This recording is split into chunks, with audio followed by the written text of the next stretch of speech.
ভাবুন তো, একজন মানুষ বছরের পর বছর নামাজ পড়ছে, রোজা রাখছে, রাত জেগে তাহাজ্জুদ পড়ছে। মানুষের সামনে সে একজন বড় ধার্মিক মানুষ। কিন্তু এমনও হতে পারে একটা মাত্র গুনাহ, একটা মাত্র অনুভূতি তার সব ইবাদত ধ্বংস করে দিতে পারে। হ্যাঁ, সেই অনুভূতির নাম হিংসা। আজকের এই ভিডিওতে আমরা জানব কিভাবে হিংসা একজন মানুষের ঈমান নষ্ট করে দিতে পারে, কিভাবে এটা মানুষের হৃদয়কে অন্ধ করে দেয়। আর ইতিহাসে এমন কিছু ভয়ঙ্কর ঘটনা আছে যা প্রমাণ করে দেয় হিংসা মানুষকে কোথায় নিয়ে যেতে পারে। কিন্তু চিন্তা করবেন না, ভিডিওর শেষে আমরা জানব কিভাবে নিজের হৃদয়কে হিংসা থেকে বাঁচানো যায়। তাই ভিডিওটা শেষ পর্যন্ত দেখুন, কারণ হয়তো এই ভিডিও আপনার হৃদয়কে বদলে দিতে পারে। হিংসা আসলে কি? হিংসা মানে কি জানেন? কাউকে দেখে মনে হওয়া, কেন সে এটা পেল, কেন আল্লাহ তাকে এত কিছু দিল, কেন আমি না? এই অনুভূতি ধীরে ধীরে হৃদয়ের ভেতরে জমতে থাকে। শুরুতে ছোট্ট একটা চিন্তা, তারপর সেটা হয়ে যায় আগুন। আর সেই আগুন পুড়িয়ে দেয় মানুষের ঈমান, মানুষের ইবাদত, এমনকি মানুষের সম্পর্ক। হিংসার প্রথম ইতিহাস। মানব ইতিহাসে প্রথম হত্যাকাণ্ড কেন হয়েছিল জানেন? কারণ ছিল হিংসা। হযরত আদম আলাইহিস সালামের দুই ছেলে, হাবিল এবং কাবিল। আল্লাহ তাদেরকে কোরবানি দিতে বললেন। হাবিল দিলেন তার সবচেয়ে ভালো পশু, কিন্তু কাবিল দিলেন খারাপ জিনিস। আল্লাহ কবুল করলেন হাবিলের কোরবানি আর প্রত্যাখ্যান করলেন কাবিলেরটা। এই মুহূর্তেই কাবিলের হৃদয়ে আগুন জ্বলে উঠল। সে ভাবল, কেন তারটা কবুল হলো, কেন আমারটা না? হিংসা এতটাই বেড়ে গেল যে সে নিজের ভাইকেই হত্যা করে ফেলল।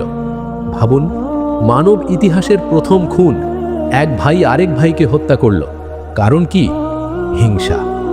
শয়তানের হিংসা। শয়তানের সবচেয়ে বড় উদাহরণ কে জানেন? শয়তান। একসময় সে ছিল খুব ইবাদতকারী। অনেক আলেম বলেন সে এত ইবাদত করেছিল যে ফেরেশতাদের মধ্যেও তার মর্যাদা ছিল। কিন্তু যখন আল্লাহ আদম আলাইহিস সালামকে সৃষ্টি করলেন আর সব ফেরেশতাদের বললেন, আদমকে সেজদা করো, সবাই সেজদা করল, কিন্তু শয়তান করল না। কেন? কারণ তার হৃদয়ে হিংসা ছিল। সে বলল, আমি আগুন থেকে সৃষ্টি আর সে মাটি থেকে। এই অহংকার আর হিংসা তাকে কোথায় নিয়ে গেল জানেন? এক মুহূর্তে তার 1000 বছরের ইবাদত শেষ হয়ে গেল। সে আল্লাহর রহমত থেকে চিরদিনের জন্য দূরে চলে গেল। হিংসা কিভাবে ইবাদত ধ্বংস করে? রাসূল সাল্লাল্লাহু আলাইহি ওয়াসাল্লাম একটি ভয়ঙ্কর সতর্কতা দিয়েছেন। তিনি বলেছেন, যেভাবে আগুন কাঠকে পুড়িয়ে ছাই করে দেয়, ঠিক সেভাবেই হিংসা মানুষের নেক তামল পুড়িয়ে দেয়। ভাবুন, আপনি বছরের পর বছর নামাজ পড়লেন, রোজা রাখলেন, দান করলেন, কিন্তু আপনার হৃদয়ে যদি হিংসা থাকে, তাহলে সেই আমলগুলো ধীরে ধীরে নষ্ট হয়ে যেতে পারে। এটা এমন এক আগুন যা বাইরে থেকে দেখা যায় না, কিন্তু ভেতরে ভেতরে সব পুড়িয়ে দেয়। হিংসা মানুষকে অন্ধ করে দেয়। হিংসা মানুষের বিচার বুদ্ধিও নষ্ট করে দেয়। ধীরে ধীরে মানুষ এমন হয়ে যায় যে সে অন্যের ভালো সহ্য করতে পারে না। অন্যের সুখ দেখলে তার কষ্ট হয়। কেউ ভালো কিছু করলে সে সেটা ছোট করার চেষ্টা করে। কেউ সফল হলে সে তার সমালোচনা শুরু করে। এভাবে হিংসা মানুষকে এমন জায়গায় নিয়ে যায় যেখানে সে নিজের ভুলও বুঝতে পারে না। ইতিহাসের আরেক ভয়ঙ্কর ঘটনা।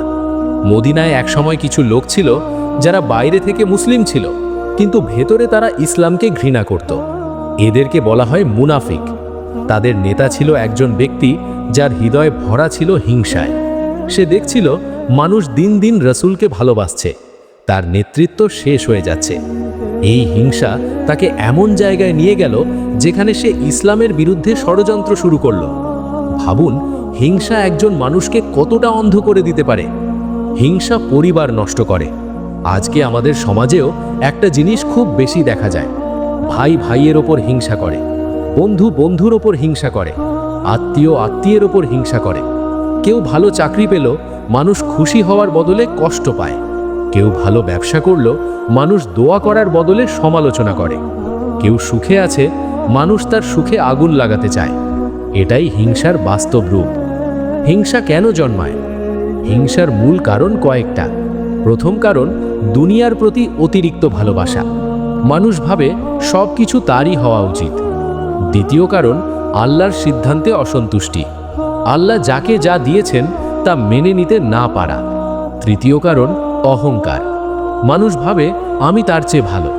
এই তিনটে জিনিস মিলে মানুষের হৃদয়ে হিংসার জন্ম দেয়। হিংসা কিভাবে চিনবেন?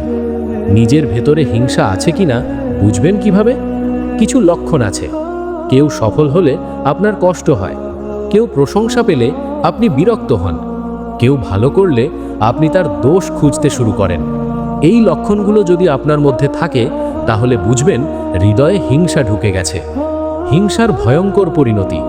হিংসা শুধু ইবাদত নষ্ট করে না, এটা মানুষের হৃদয়কে কালো করে দেয়। মানুষ ধীরে ধীরে শান্তি হারিয়ে ফেলে। সে সব সময় অন্যের জীবন নিয়ে ভাবতে থাকে। অন্যের সুখ তাকে কষ্ট দেয়, ফলে সে নিজের সুখও হারিয়ে ফেলে। তাহলে সমাধান কি? প্রথম সমাধান আল্লাহর সিদ্ধান্তে সন্তুষ্ট থাকা। মনে রাখবেন, আল্লাহ যার জন্য যা ঠিক করেছেন সেটাই তার জন্য সবচেয়ে ভালো। দ্বিতীয় সমাধান অন্যের জন্য দোয়া করা। কেউ ভালো কিছু পেলে বলুন, আল্লাহ তাকে আরও বরকত দিন। এতে আপনার হৃদয় পরিষ্কার হবে। তৃতীয় সমাধান নিজের নিয়ামতগুলোর কথা মনে করা। আল্লাহ আপনাকে কত কিছু দিয়েছেন সেগুলো চিন্তা করুন। তখন দেখবেন হিংসা ধীরে ধীরে কমে যাচ্ছে। একটি সুন্দর শিক্ষা। একবার একজন সাহাবীকে দেখে রাসূল বললেন, এই ব্যক্তি জান্নাতি। সাহাবীরা অবাক হয়ে গেলেন, কারণ তার ইবাদত খুব বেশি মনে হচ্ছিল না। পরে একজন সাহাবী তার সাথে কয়েকদিন থাকলেন। তিনি দেখলেন তার বিশেষ কোনো অতিরিক্ত আমল নেই। শেষে তিনি জিজ্ঞেস করলেন, আপনার এমন কি আমল আছে? লোকটি বললেন, আমি প্রতিদিন রাতে ঘুমানোর আগে আমার হৃদয় থেকে সব হিংসা দূর করে দিই। ভাবুন, একটা পরিষ্কার হৃদয় মানুষকে জান্নাতের কাছাকাছি নিয়ে যেতে পারে। শেষ কথা, হিংসা এমন একটা আগুন যা নীরবে মানুষের জীবন ধ্বংস করে দেয়। এটা ইবাদত নষ্ট করে, সম্পর্ক নষ্ট করে, মানুষের হৃদয় নষ্ট করে। তাই আজ থেকেই একটা সিদ্ধান্ত নিন, অন্যের সুখ দেখে খুশি হবেন, অন্যের সফলতায় দোয়া করবেন, আর নিজের হৃদয়কে পরিষ্কার রাখবেন। কারণ হিংসামুক্ত হৃদয়ই আল্লাহর কাছে সবচেয়ে প্রিয়।